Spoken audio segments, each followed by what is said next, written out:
ഇന്നത്തെ നമ്മുടെ പരിപാടി പ്ലാൻ ചെയ്യുന്നത് ഒരു ഗീ ദോശയാണ് കേട്ടോ. ഗീ മാത്രമല്ല, ഗീ വിത്ത് ഹണി ദോശയാണ് ഞാൻ ഉദ്ദേശിച്ചിട്ടുണ്ടായിരുന്നത്. കുട്ടികൾ ഉറങ്ങിക്കൊണ്ടിരിക്കുകയായിരുന്നു. അപ്പോൾ ഉറങ്ങി നീക്കുന്ന ടൈമിൽ, വൈകുന്നേരം ടൈമിൽ രാവിലത്തെ ദോശയുടെ മാവ് ബാക്കി ഉണ്ടായിരുന്നു. അപ്പോൾ അത് വെച്ചിട്ട് ഞാൻ ഉണ്ടാക്കുകയാണ് കേട്ടോ. അപ്പോൾ ഞാൻ ആദ്യം മിൽമയുടെ ഗീ എടുത്തിട്ടുണ്ടായിരുന്നു. അതൊന്ന് മെൽറ്റായി കിട്ടാൻ വേണ്ടിയിട്ട് ഞാൻ ചട്ടി ചൂടായി വന്നിട്ടുണ്ടായിരുന്നു. അതിൻ്റെ മേലെ ഒന്ന് വെച്ചിട്ട് അത് നല്ലോണം മെൽറ്റ് ചെയ്തെടുത്തിട്ടുണ്ടായിരുന്നു കേട്ടോ.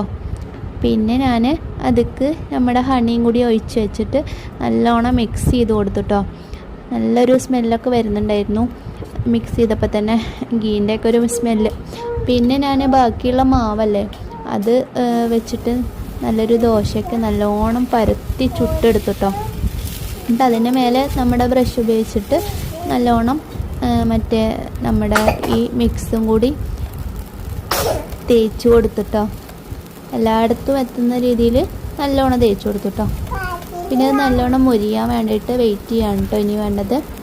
അപ്പം ഞാൻ അതിന് വേണ്ടിയിട്ട് ആദ്യം ഒന്ന് അടച്ച് വെച്ച് പിന്നെ കുറച്ച് ടൈം തുറന്ന് വെച്ചിട്ട് അതിൻ്റെ ഒന്ന് വെലിഞ്ഞ് കിട്ടാൻ വേണ്ടിയിട്ട് വെയിറ്റ് ചെയ്യായിരുന്നു കേട്ടോ. നല്ലോണം മുരിഞ്ഞ് വന്നിട്ടുണ്ടായിരുന്നു.